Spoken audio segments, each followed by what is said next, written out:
Muito bem, pessoal, estamos aqui para dar início à nossa conversa, ao nosso encontro, que temos feito aqui com você todos os dias, neste horário.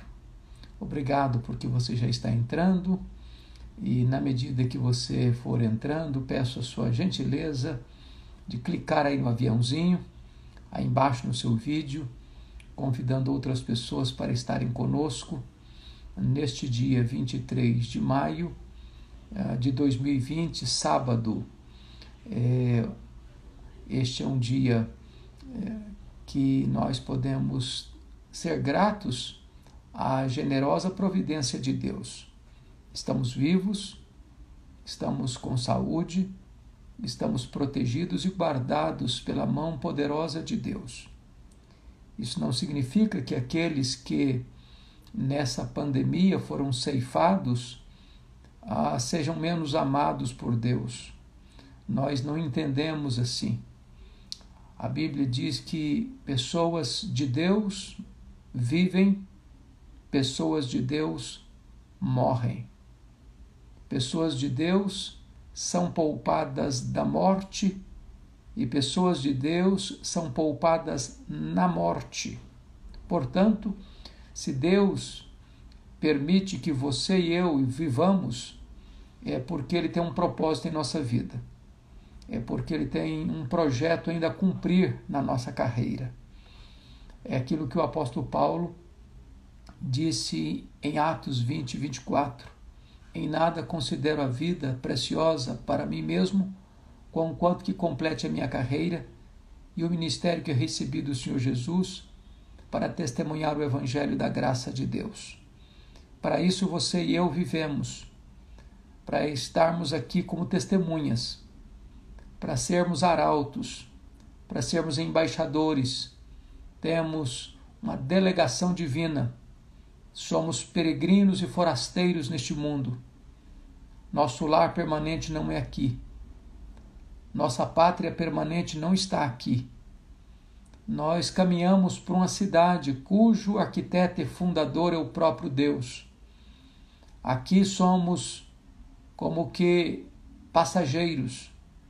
Estamos caminhando sobre uma ponte entre o tempo e a eternidade. E não se constrói casas sobre uma ponte. Estamos de passagem. Por isso, neste dia, eu quero deixar com você um texto das Escrituras, na nossa reflexão bíblica que fazemos aqui com você todas as noites. E o texto que eu quero deixar com você é o texto de Gênesis capítulo 25, versículo 8.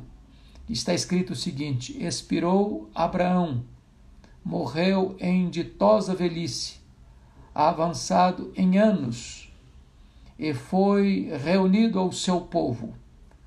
Diz o verso 7, foram os dias de Abraão 175 anos.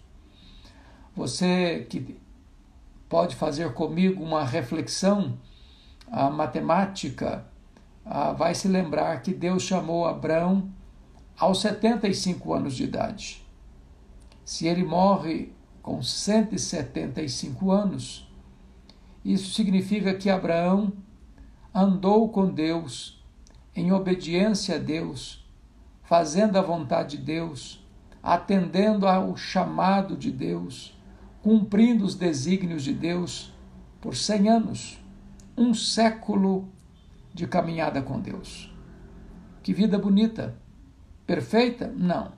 Ele teve falhas, ele teve fraquezas, mas o que é bonito em Abraão, que sempre que ele tinha uma fraqueza, ele voltava para Deus, ele levantava um altar, ele adorava a Deus. A vida cristã é feita de recomeços. Você e eu somos frágeis. Você e eu somos vulneráveis. Nós temos as nossas fraquezas, as nossas mazelas, os nossos pecados, os nossos erros, como Abraão os teve.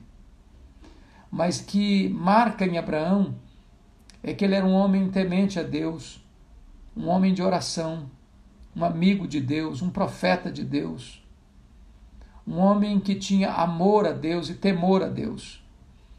Toda a sua caminhada foi uma caminhada de fé. E por isso ele creu em Deus, e isso foi-lhe atribuído como justiça.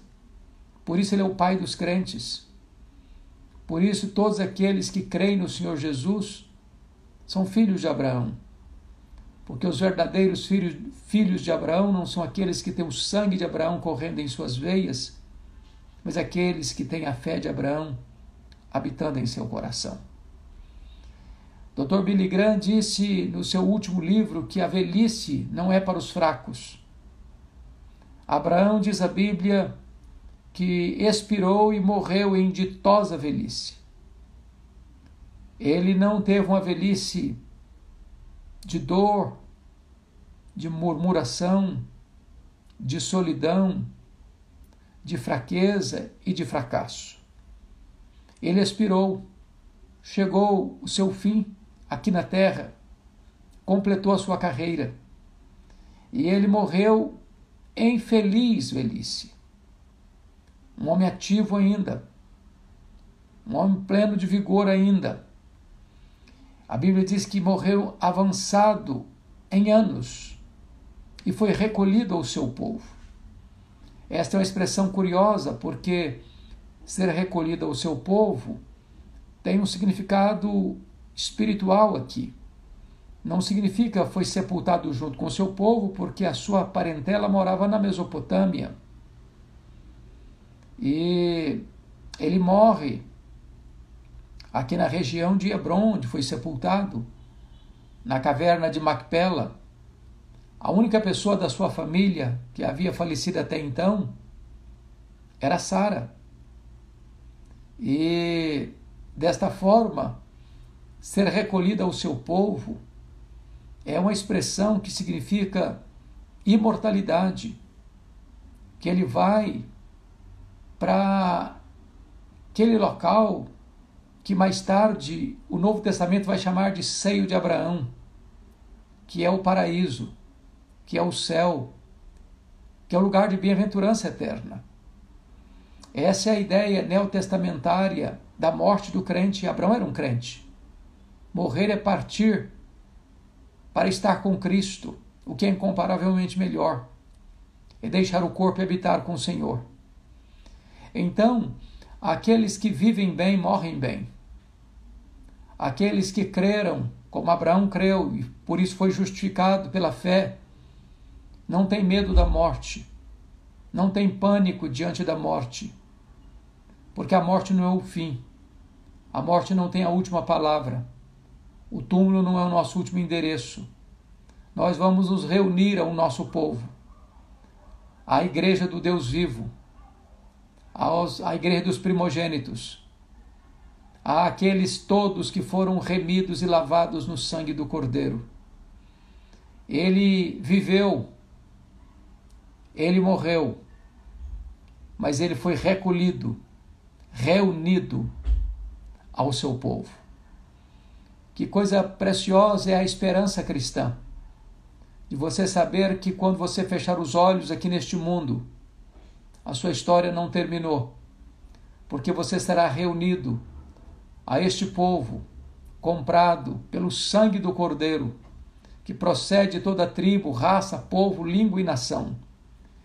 Este povo que vai reinar com Cristo para sempre e sempre.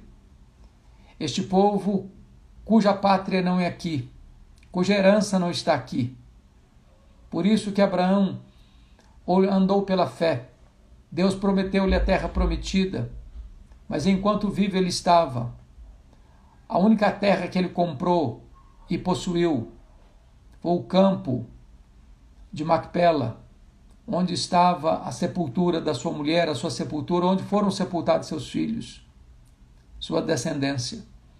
Então entenda uma coisa, aqui nós não temos terra permanente, aqui nós não temos propriedade permanente, aqui nós não temos cidade permanente, aqui nós somos peregrinos e forasteiros, nós estamos a caminho do céu, a nossa verdadeira pátria. Que estas palavras confortem o seu coração, que essas palavras tirem todo o temor da sua alma, porque se vivemos para o Senhor, vivemos, e se morremos para o Senhor, morremos, quer pois vivamos, quer pois morramos, nós somos do Senhor. Podemos dizer como o apóstolo Paulo, para mim o viver é Cristo e o morrer é lucro. Deus abençoe você, Deus abençoe seu coração. Se Deus permitir, às 21h30 estarei em outra plataforma, lá no Facebook. Se você tem essa plataforma, espero você lá às 21h30. Amanhã, por ser domingo, nós não estaremos aqui neste mesmo horário com você, porque estaremos na igreja, a primeira igreja presbiteriana de Vitória, tendo as suas atividades normalmente às 9 horas da manhã. Você pode seguir pelas redes sociais da primeira igreja, e às 19 horas, bem como às 17h30, a igreja presbiteriana Esperança. Como estou ainda em quarentena aqui em São Paulo, estarei, se Deus permitir, na igreja presbiteriana de Pinheiros, pregando às 9h40, às 11 horas, às 17h40 e às 19 horas. E também teremos culto às 8h30 e às 4h30 da tarde. Você é o nosso convidado para estar conosco. Que Deus abençoe você. Que Deus abençoe a sua família. Um grande abraço e uma boa noite.